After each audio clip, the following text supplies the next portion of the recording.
Hello and welcome to the video on modifier errors or how adjectives and adverbs go wrong. In this video, we'll learn about dangling modifiers, squinting modifiers and misplaced modifiers. But before we go there, let us understand what modifiers are. Essentially, modifiers are adjectives and adverbs, right?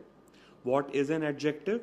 Adjective is a word which describes a noun or a pronoun, gives us more information about the noun or the pronoun. Typically answers the question what kind, how much, which one, how many, etc. So the girl, by adding an adjective, becomes a wise girl. The door can become a metal door. Power can be qualified or modified as more power or less power. I am specifically pointing to those people, that book, etc. Right? So this is the very basic form of adjective. They are modifying the noun or the pronoun. Similarly, what is an adverb? Adverbs are words that describe verbs, adjectives, or other adverbs. Or keeping the most basic idea in mind, adverbs modify verbs, right? What are verbs? Verbs are action words. So basically, adverbs tell us when, where, how, to what extent was the action taking place, right? So played where? Played yesterday. Played when? Played yesterday. Dancing tomorrow. Played where? Played at the court. Played poorly or played well, danced well, etc. So these words like yesterday, tomorrow, at the court, well, and poorly are modifying the verb here, and therefore they are working as adverbs. So this was the most basic form. Yeah. A phrase or a clause could also be working as an adjective or an adverb. For example, in this sentence, the phrase of the pastry is modifying the word or the noun taste, right? The taste was appalling. The taste of what? The taste of the pastry, right? Because the taste could be of other things also, of the juice, of the cake, of the pudding, etc. So of the pastry is qualifying the noun, the taste, right? Similarly, in the next example, the boy looks foolish. Which boy? The boy with the hat, right? So this with the hat is a phrase, is a prepositional phrase which is modifying the noun, the boy, right? Point being that a longer sentence or a part of sentence, not just one word, could be acting as an adjective or could be acting as a modifier, right? Let's look at a few more examples. Ram owns a dancing robot. So this dancing is qualifying the word robot, modifying the word robot, right? Why this example? Because here the verb dance is being used as an adjective, right? So a verbal phrase here. If you have gone through phrases and clauses, this would be easier still because these are verbal phrases working as adjectives. Ashamed, this is the past tense, right?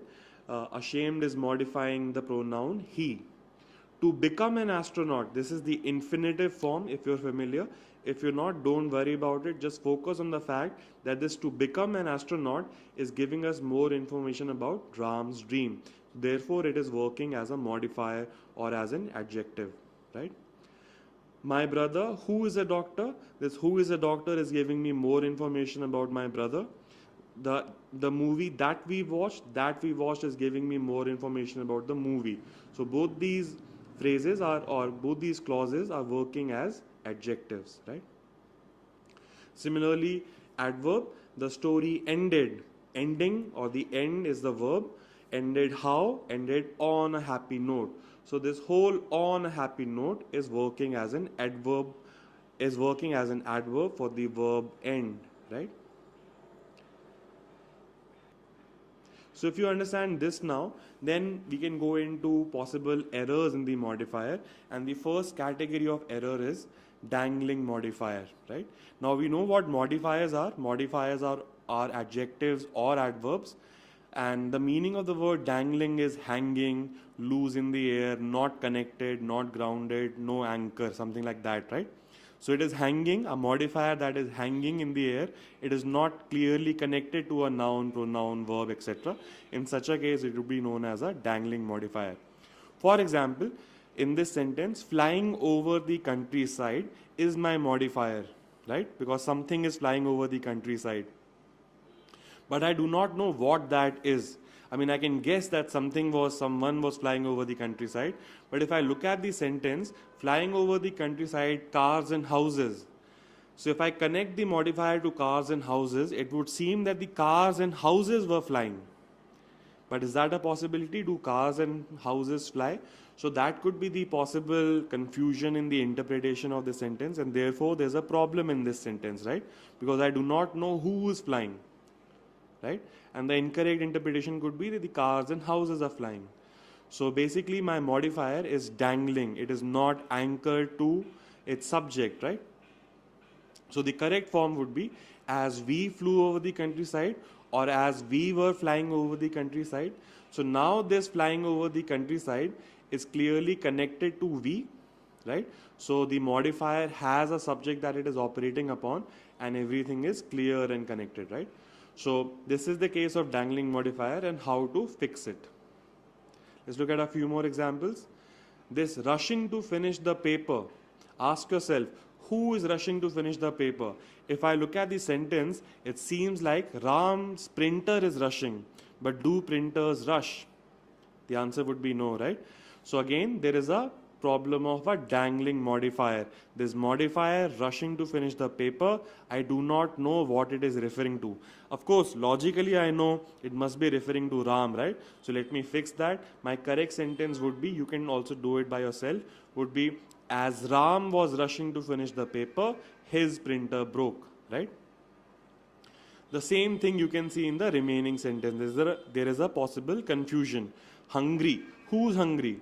It might seem like, if I read the sentence as the way it's supposed to be read, it might seem like that the pizza itself is hungry. But that could not be the case, right? Therefore, again, there's a case of dangling modifier. The modifier is modifying something, but that something is not given in the sentence, and therefore the anchor is loose, right? So these are all examples of dangling modifier, right? So as you get the idea of what modifiers are, grasping what is a dangling modifier is fairly straightforward, right? And then life becomes easier and easier. For example, misplaced modifiers, right? Now I know what modifiers are. I also have some idea how they can create errors because I do not know what they're modifying, right? So let's see. The dog almost ran around the yard 20 times. The modifier is almost here, right? But what is it modifying? It should be modifying 20, right? That almost 20, that means maybe 19, 18, 17, 19 and a half or something, right? So I was sitting and the dog ran around the yard maybe around 20 times. That's what I want to say. Because otherwise the correct, if I look at the sentence, it would be the dog almost ran.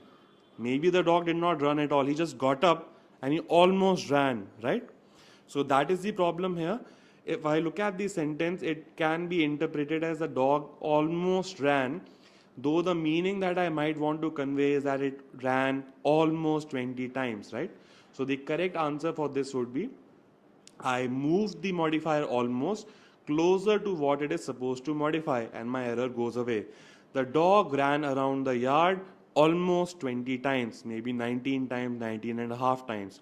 Because when it is placed close to ran, it seems like almost ran. Almost ran is the same as saying maybe did not run at all, right? So it's about the meaning that you want to convey. He nearly ate.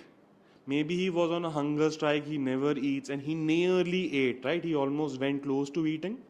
Or did he eat nearly a whole box? That means he almost finished the whole box, right? So I hope the idea is getting clear to you. Nearly is a modifier, and I do not know what it is modifying. Whether it's modifying 8, nearly 8, that would mean he almost just about ate, maybe did not eat much. Or did he eat nearly a whole box, which is like he almost finished the whole thing by himself, right? So these are cases of misplaced modifier. The last category of errors or modifier errors is squinting modifiers. Now, what is a squint? Now, most of you should be familiar with this word squint. It's like looking London, talking Tokyo kind of a situation where your eyes do not match the target, right? So basically, here is a case of a modifier which is looking in two directions simultaneously. For example, writers who revise their work often can recognize their mistake, right? So this modifier often, what is it referring to?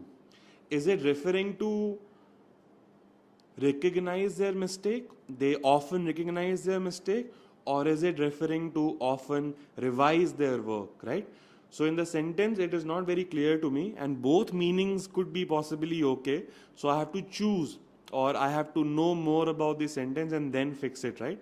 So writers who revise their work often can recognize their mistakes. So if I were to say that the often revision should take place, then I would say writers who often revise their work can recognize their mistakes. Or if I wanted to focus on recognize, I would have said writers who revise their work can often recognize. So basically, as of now, this often is in the middle, is looking at both revise and recognize, and therefore this modifier is squinting. It is looking in two directions simultaneously, right? A couple of more examples. Cycling up hills quickly strengthens. Cycling quickly or quickly strengthens is my confusion here. So if I wanted to say cycling quickly, I would have said quickly cycling uphill strengthens your quadriceps.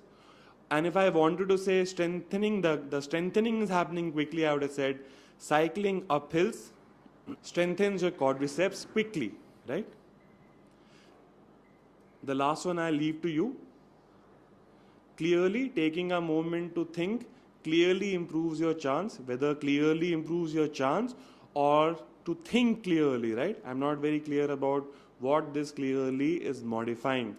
So correction I leave to you. So these are the cases of modifier errors. There is a case of dangling modifier where the modifier, what it is modifying is not even given in the sentence.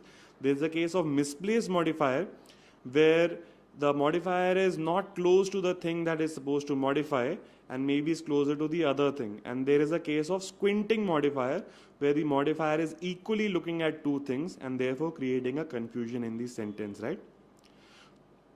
Okay, so I hope this made sense. This is it for this session. In the next grammar sessions, we'll try and combine all of these ideas that we have learned so far and try out exam questions. See you, thank you, and see you soon.